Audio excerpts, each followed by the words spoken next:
subscribe now and press the bell icon. Never miss an update.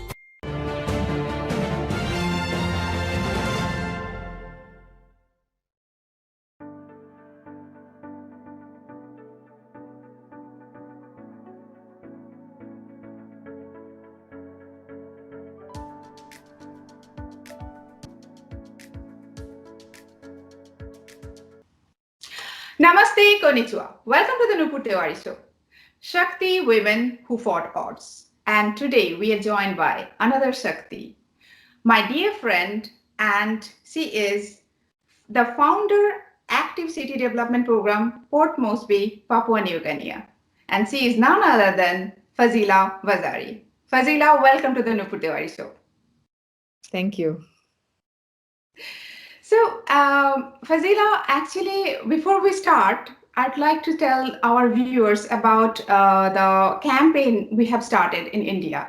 Because, you, me, and all the yogis, we are just so much connected when, solely we are connected. Our heart speaks more than our lips, I guess. So this is a campaign is started by Heal India movement in India. This is called Heal India and Feed India. Heal India, Feed India together. And the objective, why we started this campaign, definitely, it's not, we all are getting developed, but there are many people in the world that still going to bed with hungry stomach. And we are really privileged if you have 3 times food and if you have a roof, then you are really privileged. But there are many who are not that privileged. So just a gesture, it is not one meal, only one meal, a good meal, nourishing meal. It would be better the home cooked. If it is home cooked, give it to someone, at least one needy, and send us the photo. Then here I would like to say that Indian culture, Fazilah, actually, I think you also know Indian culture, that we say that when you do the charity, you should not let others know. And we believe in it. But the campaign here, it is asking photo. Why it is asking photo? Because maybe I have 15 friends, maybe 2 friends are doing and 13 friends are not doing. So what I'm doing through the social media, I can inspire those 13 friends to do the same. So that's why we're asking for the photo. And these are only 4 steps. You go to the needy, feed a meal, take that moment, capture that moment, put it on your social media, tag us, and send us send us those photos. And we will, on our page, we'll be publishing those photos. So thank you, viewers. Now we are going to start, because I thought we both are into yoga, we should start with this. So Fazilahs, thank you so much. Thank you for joining and thank you for your patience. I can see that you are taking a photo. It's so lovely. Yes. So now you are in Fukuoka, right? Correct. Okay. So for the viewers, I'm just telling, I think I met her around 8 years ago and she inspired me like anything, just like when I used to think that I'm different and do I really belong in this society? When that time I met this lady, beautiful, amazing lady, and her actions, the way she used to talk, the way she used to do things, I thought, no, I'm not really weird. I'm totally fine,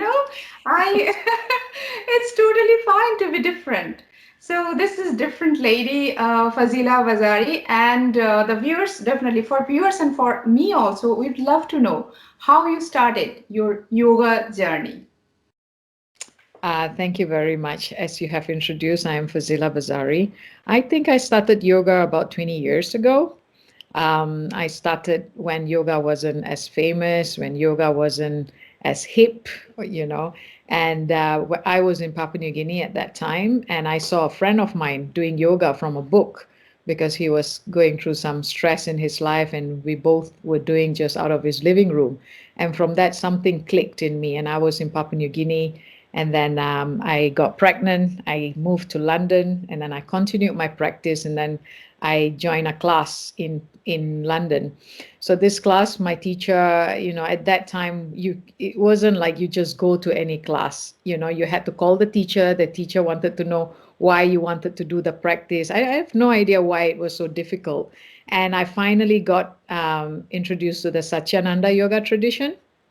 And I went to my first class, and I, you know, being born as a Muslim, and yoga was just so very Hindu at that time. So I was also like, you know, half in, half not out. I love the asanas. I love the peace in which yoga gave me, but I was also a little bit confused whether I was, you know, becoming a Hindu now. There was just not much awareness on yoga at that time. So whenever the teacher used to chant Om, I used to be like so scared, like, why are they chanting this? And I was feeling so peaceful. And so it was just a really interesting journey for me, because yoga is a journey to self-discovery. So even though I was born as a Muslim, I felt like I didn't really knew who I was. And I was so filled with so much of fear, so much of non-inclusivity of anything, you know, like how I was raised and how my mom and dad told me things would be was that. So I started going to class, and I started doing a lot of research, and I just had a baby at that time, so I couldn't work. And then I signed up to do a foundation yoga teacher training course.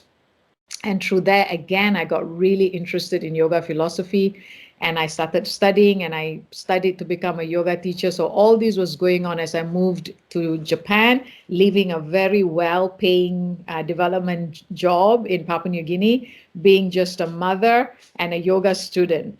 And because I had so much of experience in doing development work and in teaching, I was so interested in going deeper into the yoga philosophy, into reading the Bhagavad Gita, into reading the Upanishads and all the different teachings of yoga. And I was so blessed that I found the Satyananda yoga tradition, because it is very classical. It was really involving more on personal evolution, more than perfection of how your body looked like or how bendy you could be.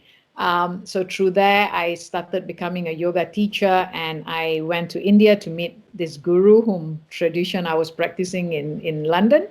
And then I took my sannyas to become a Jignasu sannyas.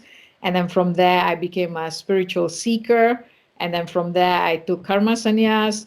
And then, you know, my husband's work we moved from London to Thailand. And I was just a teacher in Thailand. I was teaching in all these different studios. And I was still in between, you know, finding who I really was in society. At the same time, yoga was opening up this peace, this freedom, this authenticity of who I could be within me. And then from Thailand, we moved to Kenya. And in Kenya was the time I took karma sannyas. And from then on, I've decided that I am going to follow the teaching of my guru, because that made it very simple to me. So when I went to my guru for Diksha, and I showed him my mala beads, and it was like the Muslim tasbih, he looked up at me. And, you know, they say when the guru look up at you, and he looks you into your eye, and he transfers something within you, and he saw my tasbih, my Muslim mala. And at that moment, he looked at me. He probably knew I was going through all kinds of things in my head. Something just lifted, and he gave me his diksha. And then I just said, okay, you know, at that moment, I felt an immense peace. And my daughter was with me at that time. I think Sarah was 4 years old at that time. And from that moment onwards, something just cleared. There was clarity. I knew I wasn't, being a bad Muslim. I knew that by me doing this, being a spiritual person means being at peace with everything that is around me, whether you're a Christian, whether you're a Muslim. And then I started chanting. And then, you know, so funny that my spiritual name that was given by my guru was Mantra Rupa. And mantras was the most difficult thing for me, because I didn't know if I was calling out different gods' name. And to have Mantra Rupa and to let the name start growing within me. And I started loving mantras, and I started loving chanting Om. And something just opened up. And from then on, the journey of yoga took me from all those time until now. What has happened is I found out who I truly was, and what is the direction that I should go into. My relationship with my religion got closer. My relationship with my family got closer. My relationship with life in itself got closer. And so much so that from Kenya, I started doing, I started opening up yoga teaching, not just to those who could pay me to come. I started going to places where people who could not pay, where yoga would be most valuable and most useful, so that they too can find out through all the hardship that they're living, mostly in ghettos, in settlements. They were taking drugs and, sniffing glue, that like me, I came from a privileged society, but my pain, my trauma was no different. And the inside, our pain are similar. Even on the outside, our psychological makeup is similar, but we are always divided, right? By the color, by the status, by everything. What I wanted to do was I wanted to tell them that we all could be the same if we find this one tool that is inside us. And yoga has a way to connect us into this spirit that we can. It can bring our physical body, our mental body, and our emotional body together to arrive at the spirit. And at the level of the spirit, you and I and all of us, we are all children of God. And through that, I wanted to share that to people who are less fortunate. I wanted them to know that as a creation of God, you are the most superior, because God is so close to you than your jugular vein, that we all can find that God within us. And every day of our life, we look at another person and we see the God that is within them. And we hope that that God within them will begin to manifest itself all the time, slowly by slowly, slowly by slowly. So what happened from then on is I started sharing the knowledge of yoga to people who are less privileged. I took yoga off the mat from yoga studios to beautiful leotard into the settlement. So Fazila, actually, I have a question here. Definitely, these things. Since you said there are a lot of people, especially if you go to, Southeast Asian country, and you'll find that as you mentioned here, that bad Muslim, and whether I'm becoming a Hindu because of yoga. So that conflict, when did you overcome that conflict? Because many are going through that conflict today too. Correct. Yeah. So I'd like to ask that. So for me, I was going through the conflict silently. And every time I would go to class, my teacher would tell me, whatever thoughts that might be rising to you in this moment, allow them to come and allow them to go. Thoughts are just thoughts. They are not real. They keep changing. So I was observing these thoughts. I wasn't taking these thoughts as real, because I was going to class, right? I was practicing yoga, so I could differentiate to know that my thoughts are not me. I am not this mind, and that I am still who I am. And I would still, but I could see the disturbances that's going on within me. So how I overcome it was that I sat with it. I did not let the trouble me, but at the same time, I also knew that, the answer would reveal itself as it come. And then I was just asking myself, okay, so here I am. So my guru taught me something called the SWAN, strength, weakness, ambition, and need. And I was just investigating my own thoughts. Like, okay, you're talking about all this Muslim. Are you praying 5 times a day? Like, are you even like really, truly a good Muslim? So I was going through all these different thing, and I was also just like, relax. At least this is real now. What is real right now is, and I was reading books with Eckhart Tolle, who was my hero at that time, The Power of Now. So I was doing different things, and while I was surrendering these confusion and this conflict within me, I didn't have an answer. I didn't have a cure. I just surrendered, and then slowly the answer was coming to me. So I was living in the moment, and I was accepting that I have these problems going on. At the same time, my classes would tell me, you are not this body, you're not this mind, you're not these thoughts, you are the spirit that, that is all encompassing. So that's what I was hanging on to until I got the answer coming to me. How about your family? Like, I think you are the first one who started yoga in your family. And as you mentioned me before, like when we used to talk, that your family is very much Muslim family. Yes. So, yeah. So how someone coming from that background and doing something very different and chanting Om, how was your parents' reaction or your sister's reaction Well, and you all the know what? siblings? They were like my greatest teachers and my greatest students because, yeah, they would. So I used to tell them and share with them, you know what, I'm going for yoga classes. And while my sisters could see it as a form of exercise, but my mom would say, oh, you know what, don't go and chant those mantras. And, those mantras are not very good because it will mix with. And then I slowly began to understand that, I guess I started making comparative analysis. So you listen to Hindi songs, you don't know the meaning, but then you question mantras. Or you would listen to some Spanish songs and it's a love song, it makes you feel good, but you don't even know what you're saying. Why is it that when it comes to yoga mantras, we have a problem with it? Because if you actually break down. So that gave me an idea to study Sanskrit and these words, which was amazing because Sanskrit is the perfected language. Every syllable has a meaning. Then you can't go too wrong with that meaning. And Arabic is the same. Every syllable has a meaning. And if you say it in the wrong way, it has a different meaning. So then I was just wondering, like, how is it like some sound like Om, which actually means, bring out actually Om is the oneness of all sounds. And I realized that the wind makes the sound of Om, the sea makes the sound of Om. So how is that in conflict with Islam?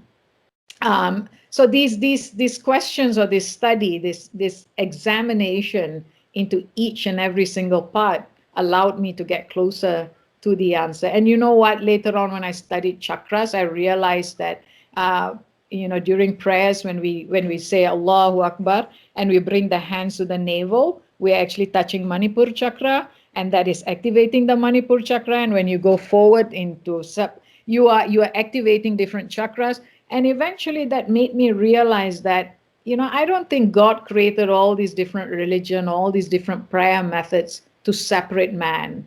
Actually, is to unite man. It's like, the path to enlightenment is one. There's only one God. There are many different ways to get there and different way where God has placed you, where you were born or which country or which culture, but we are all going towards the same direction. So that gave me that feeling that it's okay. It's only one way. And if you have so many ways to get there, why not? Good for you. So that is I think, yeah, what you said, that is very much true. That is, we all are human beings and we are created by this universe. You can call God, you can call universe, whatever. So this is totally up to you. Cosmos, this is totally up to you. And but this is the today's conflict we are talking about. Like someone is like, you broke stereotype, coming from there. Today, the very freely you are talking about that your mother did not, ask you not to chant those mantras. You can tell, but the country like in India, where everyone is Indian, nobody came from outside. Maybe the Yeah. religion today is different, but Yeah. still it is a stereotype. When someone is doing and chanting those mantras, it is a big issue in India. It is becoming why, and there is a fatwa. There are a lot of fatwas there why a Muslim is chanting Om and all these things. So that's why I'm asking that why you broke so many rules and still you have such a great relation with your family. I keep seeing the pictures and everything. So this is how are you, like, how did you cope up after that? Like, they accepted you or just they had no choice that, okay, our girl is not going to listen to us. So which one actually was? It really wasn't like that anymore. You get to a point where it really doesn't matter who accepts you or who doesn't accept you. As long as you accept yourself and Totally. and God accept you, that is the most important thing. So I think at the end of the day, I grew, like I changed. They all didn't change. There was no acceptance go come. And I also realized when I got to a certain point, they never actually not accepted me. They themselves were curious and they themselves were asking.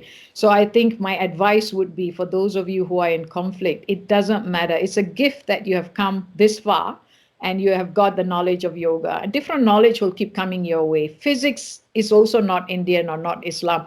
Mathematics, these are all borrowed philosophy that has so much of good. If we can take the good in everything and we keep growing ourselves and raise our consciousness, people, it will begin to see on the outside. So I think in the end, I loved my parents in all their confusion and all their conflict. They loved me in the same. So I guess what you want others to be, you just give it first, and then it'll all just come back. It's just so weird. I don't even know how to explain, but I don't know at which point the transition took place. But I think it is at the point, like, the more I worked on myself, the more I keep growing myself, the more I was more compassionate, the more I was more accepting, the more I was non-judgmental, and then it all just became better.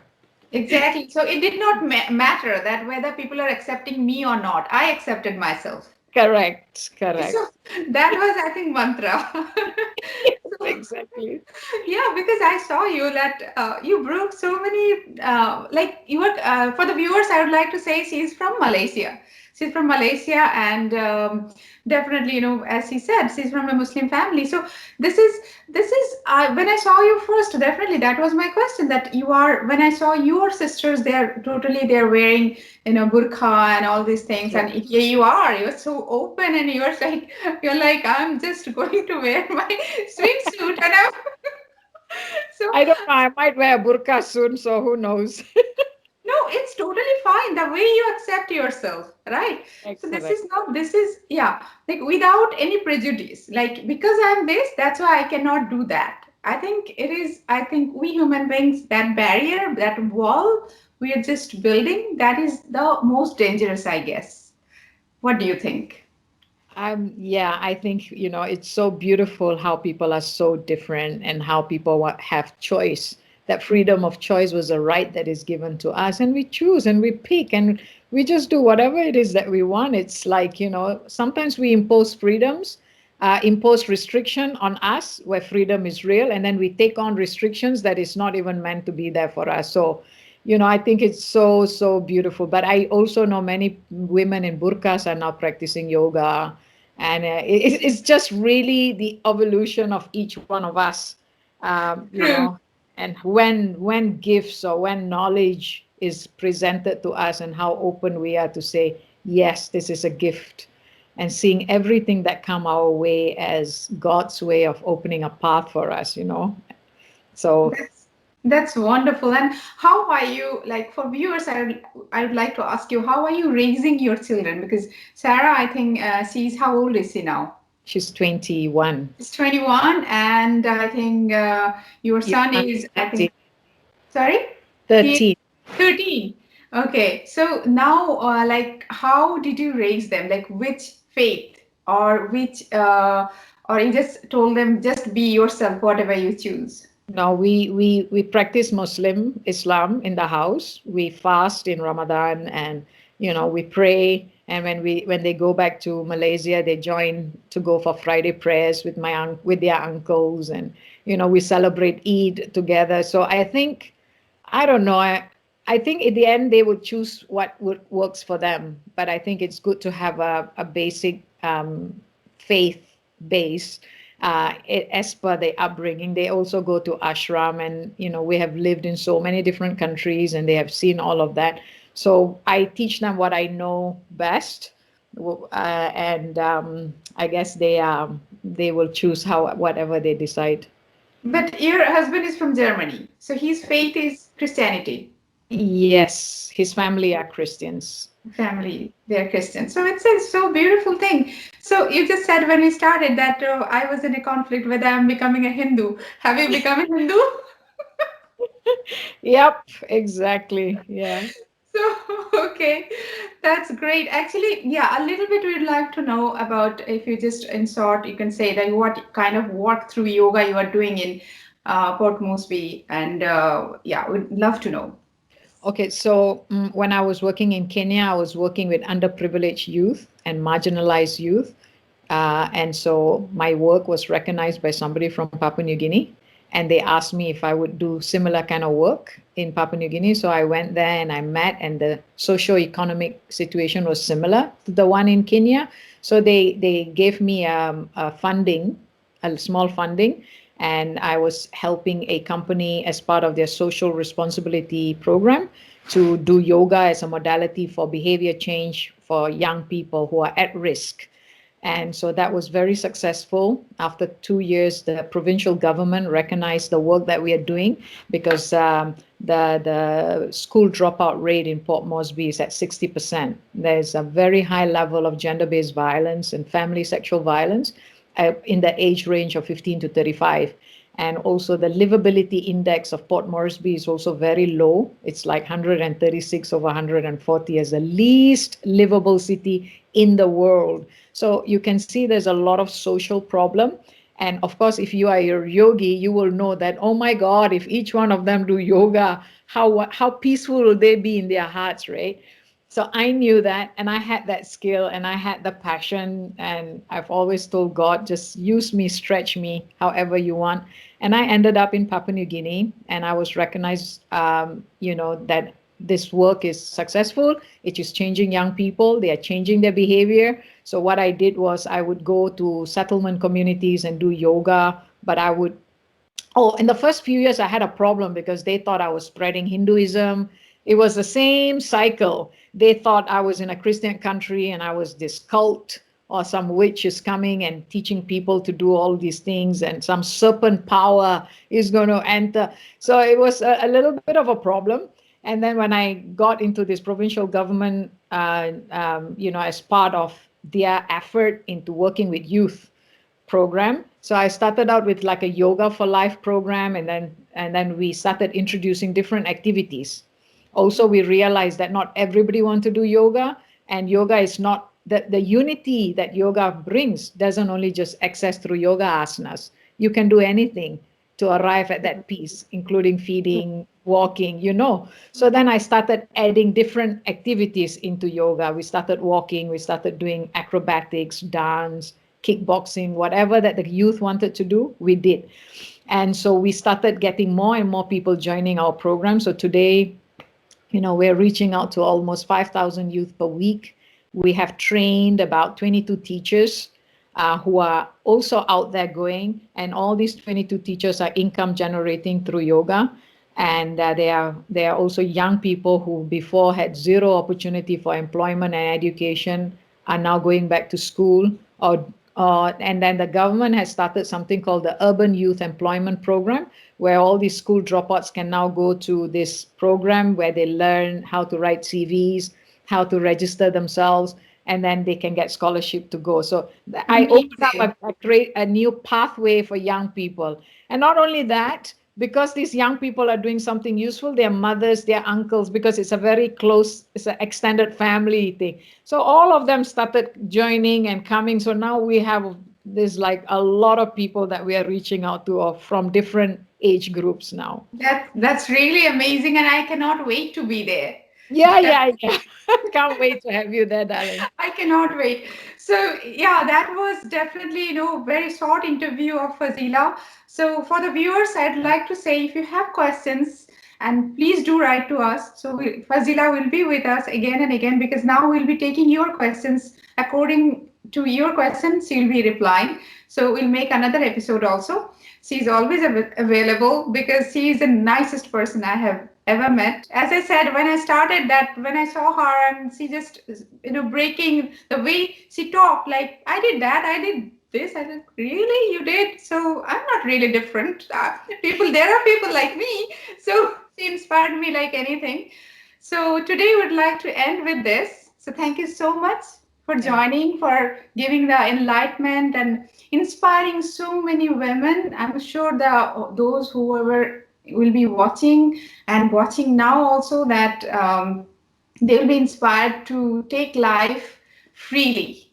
They will accept themselves, like whatever way they are. So thank you so much, Fazilah. Thank you for joining. And for the viewers, this is for today. I'll be seeing you next week again on Friday with our show, Let's Talk Business. Until then, do take care of yourself and do love yourself too. Subratri, good night, Vesmina Sai. Fazilah, namaste. Thank you. Namaste.